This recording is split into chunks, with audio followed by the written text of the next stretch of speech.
ఎన్టీఆర్ జిల్లా నందిగామ వ్యాప్తంగా శ్రీకృష్ణాష్టమి జన్మదిన వేడుకలు ఘనంగా నిర్వహించారు. కృష్ణాష్టమి సందర్భంగా దేవాలయాలన్నీ ప్రత్యేక అలంకరణగా నిలిచాయి. రాధాకృష్ణులను పట్టు వస్త్రాలతో అలంకరించారు. వేకువజాము నుంచే భక్తులు ఆలయానికి పోటెత్తారు. సుప్రభాత సేవతో మొదలు స్వామివారికి వేద మంత్రోచ్చరణ నడుమ పంచామృతాలతో అభిషేకాలు నిర్వహించారు. పలు ఆలయాల్లో భక్తులు ఆటపాటలతో కనువిందు చేశారు. అటు శ్రీపురంలో వేంచేసి ఉన్న వాసవి కన్యకా పరమేశ్వరి దేవస్థానంలో శ్రీకృష్ణాష్టమి వేడుకలు ఘనంగా జరిగాయి. చిన్నారులు రాధాకృష్ణుల వేషంతో నృత్య ప్రదర్శన చేశారు. స్వామివారికి 108 రకాల పలహారాలను ఆలయ కమిటీ ఏర్పాటు చేశారు. అనంతరం ఉట్టికొట్టి కృష్ణాష్టమి వేడుకలు నిర్వహించారు.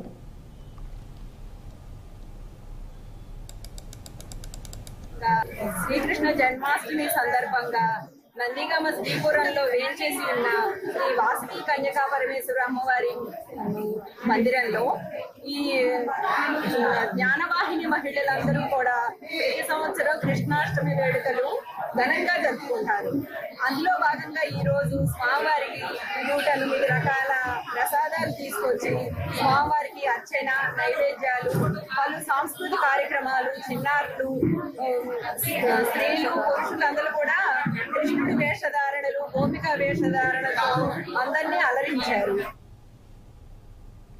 తూర్పుగోదావరి జిల్లా గోకవరం మండలంలో పోలీసు